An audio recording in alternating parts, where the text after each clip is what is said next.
No? Lagi natin nararanasan yung kaligtasan.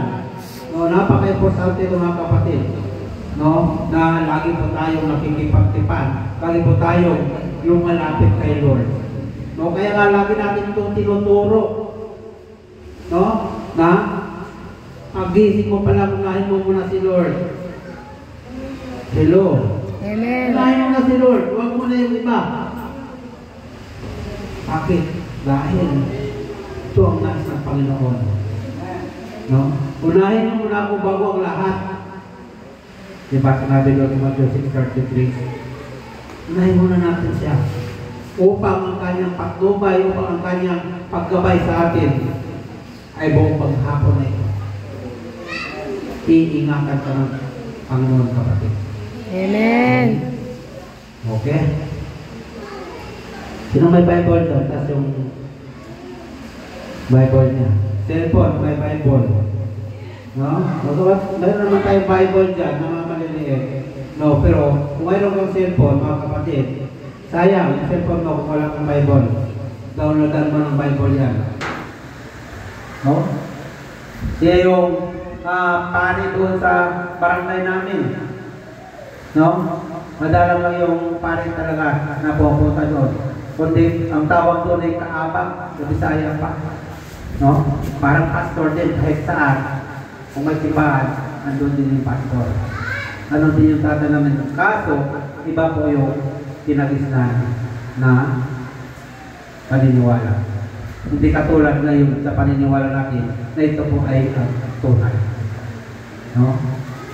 At ito po ay talagang totoo na kumikilos ang Diyos na buhay. No? Hindi tayo doon naniniwala sa mga Diyos na hindi kumikilos. No, dito tayo maniniwala sa Diyos na buhay at totoo. Okay. Buksan po natin yung Kawikaan, chapter 19, verse 21. No? Kawikaan, chapter 19, verse 21. Ang sabi po dito, ang isang tao ay maraming iniisip, maraming pinabalak, ngunit ang kalooban din ni Yahweh ang siyang mananaig. Ulitin ko po. Ang isang tao ay maraming iniisip, maraming pinabalak, ngunit ang kalooban din ni Yahweh ang siyang mananaig. Okay, bago po lahat, kayo po rin muna tumayo. Hihingi po tayo ng patnubay kay Lord. Amang banal na makapangyarihan sa lahat, Lord God. Muli po kami, Ama, na dumudulog sa iyo, Panginoon, sa oras na ito, Panginoon, na kung saan, Panginoon, Lord God, ay kami po ay magbulay-bulay sa iyo, banal na salita, Panginoon, Lord God. Ama, nais namin, Panginoon, na pangunahan mo po kami, Panginoon, sa oras na ito, Panginoon, Lord God. Ikaw po ang siyang magpapangunawa, ang siyang magpapaliwanag, Panginoon, sa mga salita mo ito, Panginoon, Lord God. At ikaw po, Lord God, ang siyang magbibigay ng kaliwanagan, Panginoon. Sapagkat batid namin, batid mo, Panginoon, na wala po kaming kakayahan, wala po kaming nalalaman. Pagkot, Panginoon, sa iyo kami lubos na umaasa at nananalig at nananampalataya. At gamitin mo po, Ama, ang iyong lingkod sa oras na ito, Panginoon. Lord God, gawin mo pa ako ng tungtungan ng iyong mga paa, Panginoon, upang ako naman ay makabahagi ng iyong karunungan, Panginoon. Salamat po, Ama, in Jesus' name. Amen. Amen. Hallelujah. Sige po tayo po ay mga po na. Ang title ngayon po sa ating mensahe, God is in control. God is in control. Sabihin mo nga po, God is in control. Ano po ang ibig sabihin ng God is in control? Ang Diyos ang siyang nagko-control sa iyo. Amen. Naniniwala ka ba na ang Diyos ang nagko-control sa buhay mo? Amen. Lahat ng bagay ay alam ng Panginoon, mga kapatid. No? Sino yung nakasakay na sa roller coaster? Yes. No? Diba yung roller coaster, bababa, tataas, diba? Bababa, tataas, iikot. No? Sabi nga dito, alam niyo po ba no, ang buhay natin minsan ay parang roller coaster, bababa, tataas. Kaya ang mga negosyo din natin, mga kapatid, ay mayroong pagkalugi, mayroon din pag-aangat. No? Ang buhay natin sa mundong ito, ng mga kapatid, ay mayroon namang umaangat ang ating buhay, umaangat ang ating negosyo, no? Ay mayroon din namang panahon na humihina. Sino bang may mga negosyo dito? No? Nararanasan po natin ito. Nararamdaman natin ito. No? Na mayroon talagang panahon na mahina ang negosyo natin. Ganon siguro kay Pastor dahil sa kanyang negosyo, di ba? Mayroong panahon na maraming pagpapala, maraming kalakal. Mayroon din namang panahon na wala. No? Mahina, ibig sabihin. No? Sa trabaho natin, akala natin, matatag tayo. No? Matatag tayo, akala natin, malakas tayo. Pero, nagugulat na lang tayo na mayroon ka lang problema. No? Halimbawa, sa kasama ko, no? Isig-isi siya doon sa bahay niya. Hindi niya alam, pagpasok niya, may problema pala siya. No? Bakit? Dahil sa iyo, dahil sa kanyang ginawang hindi ka kaya-aya. No? Tandaan natin mga kapatid, no? Na darating ang panahon na makakaranas ka din ng kapighatian. Darating ang panahon na mararanasan mo ang mga problema. No? Nagugulat na lang tayo na lumalabas ang ating kahinaan. Sino yung namang problema ngayon? Sino yung walang problema? Lahat tayo may problema. No, mga kapatid, tandaan natin, ang problema habang buhay tayo ay kaakibat dito sa ating buhay. No? Minsan, no, akala natin tayo po'y malakas, no, matatag tayo. No?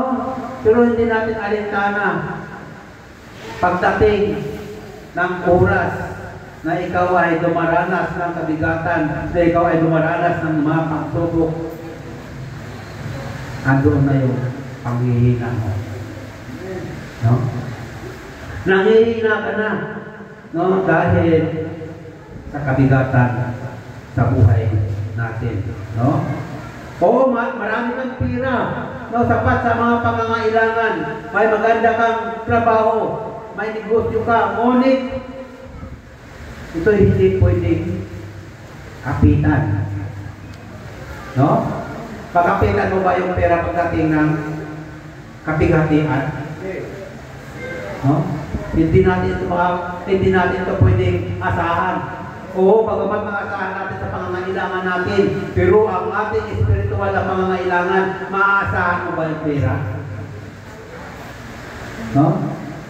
Sino nakabasa doon na sabi nung isang tao na kung saan na nagpapagaling yung mga alaga ng Lord, gusto niyang bilhin yung kapangyarihan ng Lord. Saan ba makabili ng ganitong ano? No? Tandaan natin mga kapatid, lahat ng mga ginagawa natin dito sa mundo dito, hindi makakapitan sa pamamagitan ng spiritual na bagay. No? Kung dumaranas ka man ng mga pagsubok, no, sa ating buhay, anumang unos o anumang mga problema, sino ba ang dapat natin lapitan? Si Lord. Sabi na dito, no, mga kapatid, lumapit ka sa Diyos. Kaya nga po, lagi po natin Pinapaalaala, kapag nakaranas ka ng problema, kailangan lagi kang nakahanda. No? Kapatid, paano ka ba makapaghanda? No? Paano ba mapaghandaan ang mga problema? No? Sapagkat ang problema hindi mo ito alam. Nabigla na lang darating. No? Lagi nagpapaalala ang Lord sa atin na kailangan lagi tayo nakaready. No? Pagdating ng mga problema. Kailangan lagi po tayo loaded. Nung ito po sa pinaloaded, kailangan lagi po natin basahin ang salita ng Panginoon. No? Sapagkat hindi natin alam pagdating ng panahon, pagdating ng oras, ay dadanas tayo ng kapighatian, dadanas tayo ng mga pagsubok na kung saan ay ito po ay gawa ng kaaway, ito po ay gawa ng diablo para ikaw ay manghina. Pero kung ikaw ay matatag, pero kung ikaw ay laging handa, ay hindi ka matutumba o hindi ka matatalo ng kaaway sapagkat ikaw ay malakas sa pananampalataya sa ating Panginoon. No?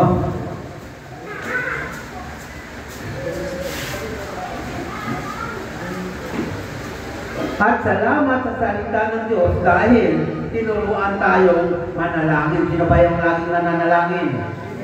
No? Ugaliin po natin ito na manalangin tayo. No? Araw at gabi, umaga, hapon.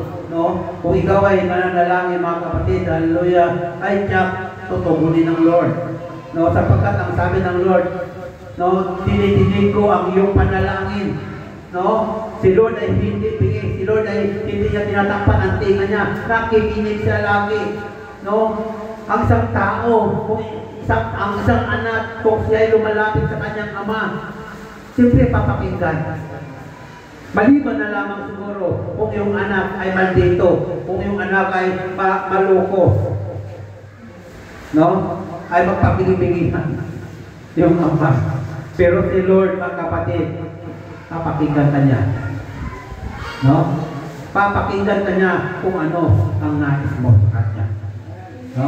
Ganyan si Lord kabuti, mga kapatid. No?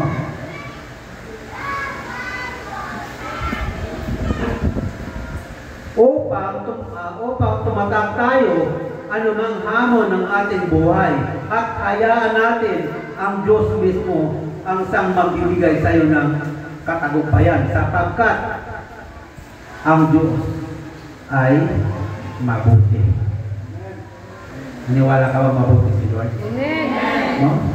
Sabi nga dito, God is good. God is in control. Siya ang nagkokontrol sa atin, mga kapatid. No? Siya ang Diyos na mabuti. Ginagawa niya sa atin upang tayo po ay tumatak. No? Tinuturuan niya tayo na tayo po ay lumapit sa Kanya. Tinuturuan niya tayo na manalangin upang tayo po ay makapaghanda. No? Ito ang nais ng Lord, mga kapatid. No? Hindi lamang po tayo nakikinig, hindi lamang po tayo na nandito, kundi nais ng Lord na matuto tayo. No? Nais ng Lord na sumunod tayo sa Kanyang kalooban. Sapagkat siya ang may control sa lahat ng bagay. Kaya nga sabi ng teksto natin sa Kawikaan kanina, mga kapatid, sabi niya, ang isang tao ay maraming iniisip, maraming binabalak, ngunit ang kalooban din ni Yahweh ang siyang nasusunod. Diba? Kahit anong balak natin, kahit anong plano natin, no? Kung wala naman si Lord sa buhay mo, kung hindi mo naman isinama si Lord, ay wala rin. Babagsak din sa kalooban ng Panginoon. No, kung nagplano man tayo, nataliwas sa plano ng Lord, ay hindi ka rin magkakaupay. No, mga kapatid. Kung sinama mo si Lord sa plano mo, kung sinama mo si Lord sa ambisyon mo, tuturuan ka ng Lord kung ano ang magandang plano, kung ano ang magandang negosyo, kung ano ang magandang trabaho. Bakit? Dahil si Lord ang siyang nagpo-control sa iyong buhay. Hindi ka naman ipapahamak ng Lord eh. Hindi ka naman ibibigay doon sa kaaway eh. Ibibigay ka doon sa mabuting amo, sa mabuting negosyo. No? Mabuting negosyo ang ibibigay sa iyo ng Lord. Dahil si Lord ang siyang may hawak at siyang may control sa ating buhay. Amen po ba? No?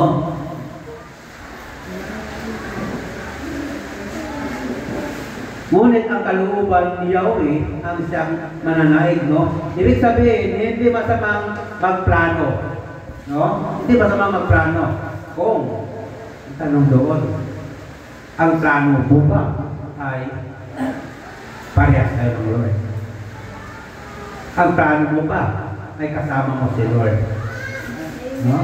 Tandaan po natin, mga kapatid, si Haring David, di po ba? Tatalakay na natin ito nung nakaraang buwan. No? Si Haring David, lahat ng kanyang ginagawa ay kasama niya si Lord.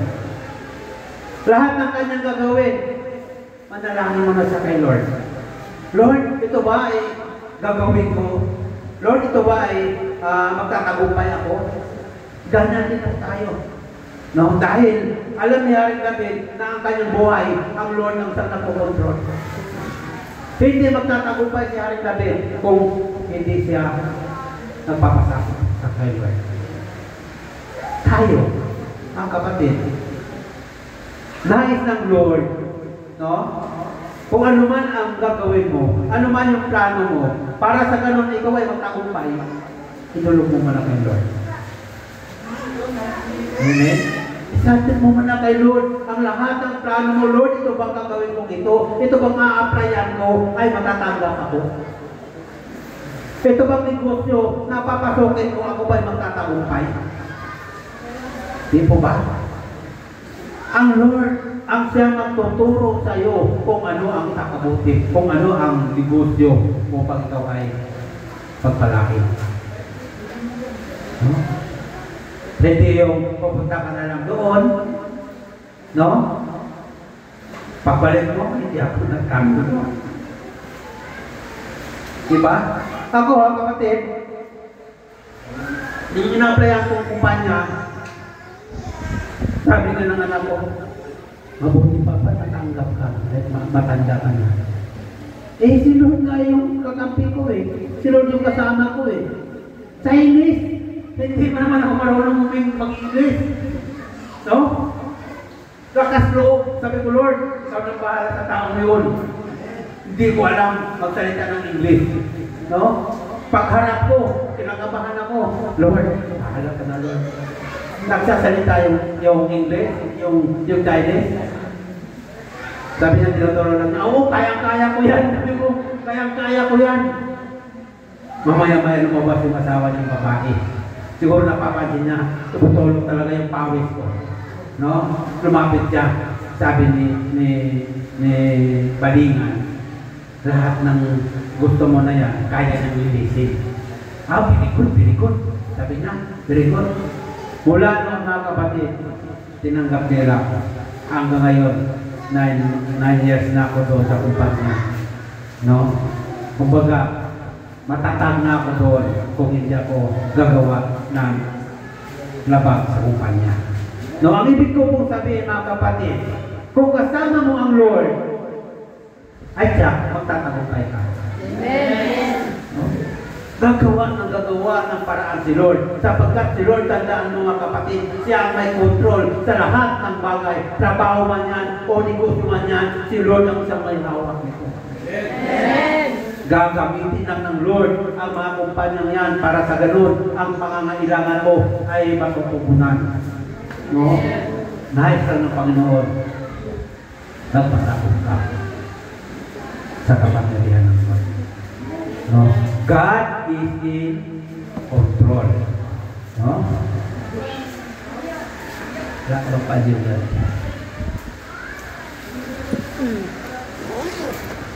Okay? Kapag tayo po'y nagpaplano, dapat kasama